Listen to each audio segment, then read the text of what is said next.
Hey everyone, welcome back to my channel. Last time we looked at the growth stocks. Those rocket ship stocks like Amazon, Tesla and Shopify, they can skyrocket in value but also give you a few heart attacks along the way. So today we are slowing things down a bit and we are talking about dividend stocks, companies that pay you just for holding them. And I think this topic is so underrated because everyone online is chasing the next growth names.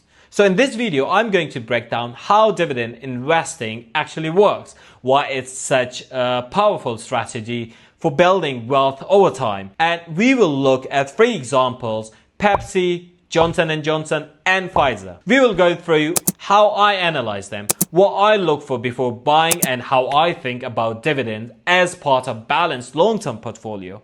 As always, I love studying business and thinking long-term. What exactly is dividend stock? A dividend stock is a company that shares part of its profits with shareholders, usually in the form of cash payments in every quarter. It's like a thank you note from the company that says, hey, thanks for believing in us. Here is a small part of our earnings. So here is the thing. While growth stocks reward you through price appreciation, dividend stocks reward you through consistency and compounding. So instead of hoping the stock doubled, you are collecting regular payments. And if you reinvest those dividends back into more shares, that's where the magic's going to be happen. And it's slow, it's steady, but it's incredibly powerful over 10, 20 or 30 years. One of my favorite things about dividend investing is that it flips your mindset and you stop thinking like a trader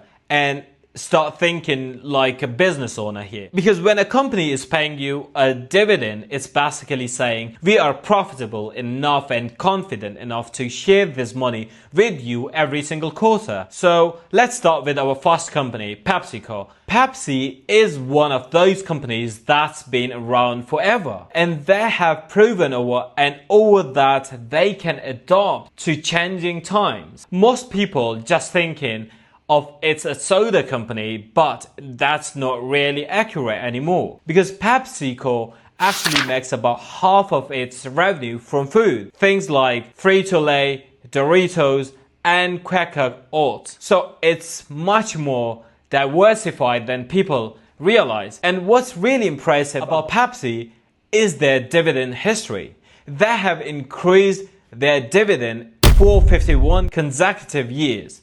That's over 5 decades of consistency. Through the recessions and inflation, wars and everything in between, if you ask me what and how I would look at it. So when I look at Pepsi, I always start with their free cash flow.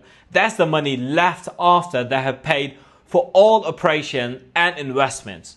While I was analyzing everything, what I found out in 2024, they generated around 9 billion in free cash flow, which means they comfortably cover their dividend payments. That's what you and all investor wants to see. A company paying dividend from the profit, not from the debt. Now, if I look at the yield, meaning how much you earn annually from the dividend. So it sits around 2.9%, which might not sound that exciting, but as an investor mindset, here is the key. Pepsi dividend keeps growing. So that 2.9% today could effectively become 5 to 6%. It means like if you just hold and reinvest, and that's the essence of dividend investing, which means patience. You are not randomly investing, but planting a tree and not chasing fireworks. The risk with Pepsi is mostly in cost inflation, raw material, transportation, packaging, things that can squeeze margin, but the company has shown from decades that it can handle it through pricing power and brand strength. So when I think of Pepsi, I think of consistency. You buy it, you forget about it, and every quarter it quietly sends you a check. Now let's move on to the second company, Johnson & Johnson, J&J. This is one of those businesses that Honestly, I think every investor should study at least once. J&J is like the textbook definition of a blue chip dividend stock. They have increased their dividend for over 60 consecutive years. That's longer than most of us have been alive. And they have done it without missing a single payment. So when you are analyzing dividend companies, that's one of the first things every investor wants to check. Consistency of payments. If you ask me, J&J main segments, J&J operates in three main segments: pharmaceuticals, medical devices, and consumer health. Hear this. They recently spun off their consumer health division into a separate company called Tylenol, Band-Aid, and Listerine. And the reason this matters is that J&J is shifting toward higher margin businesses, pharma and medical tech, which should support dividend growth in the long term.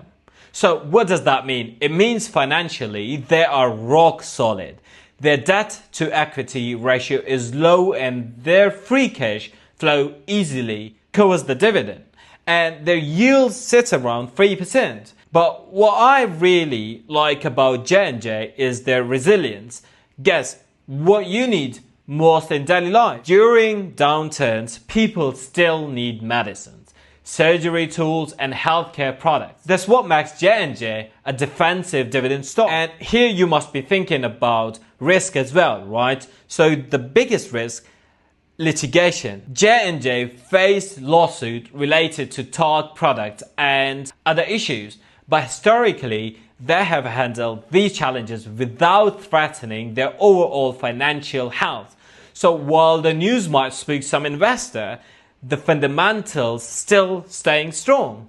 This is the kind of stock I could literally hand to my future kids and say, you will still be getting paid by this company 30 years from now. And then we have Pfizer, which I think, and in my opinion, is the most interesting of the three right now. Pfizer had this massive boom during the pandemic with their vaccines revenue, but since then, the market punished them pretty hard. The stock dropped significantly from its 2021 highs, but here is the word, opportunity, where I think opportunity comes in. Pfizer currently dividend yield is around like 5.5%, which is already huge.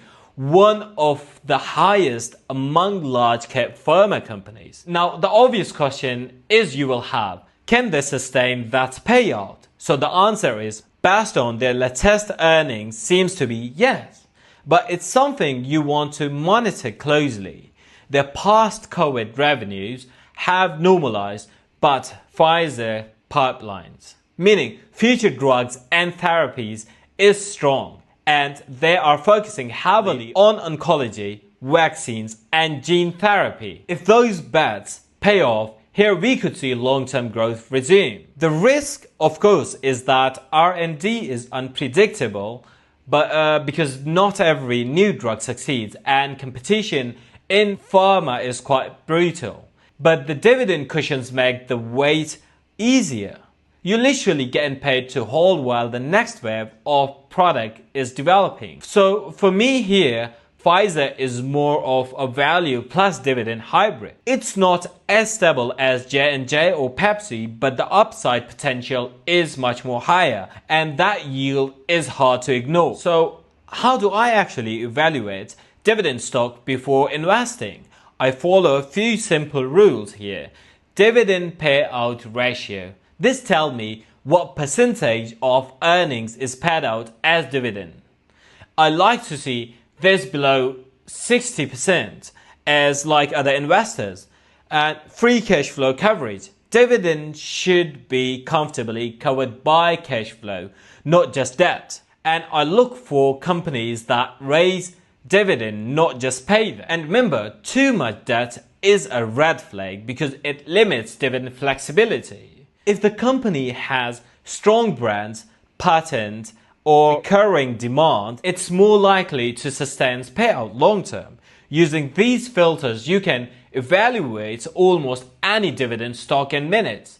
And here is the mindset part, the way I use my mind. Dividend investing is not about quick results, it's about slow compounding. And if you are reinvesting dividends for 10, 20 or 30 years, that's where you start seeing exponential growth. So there is a quote which I really love. Dividends are the only investment income that grows faster the longer you live. And it's true, the longer you hold, the better it gets. So yeah, that's how I think about dividend investing and why I personally like companies like Pepsi, Johnson & Johnson and Pfizer. They are not flashy, they are not exciting, but they quietly build wealth in the background. And remember, you don't need to choose between growth and dividends. A balanced portfolio can have both.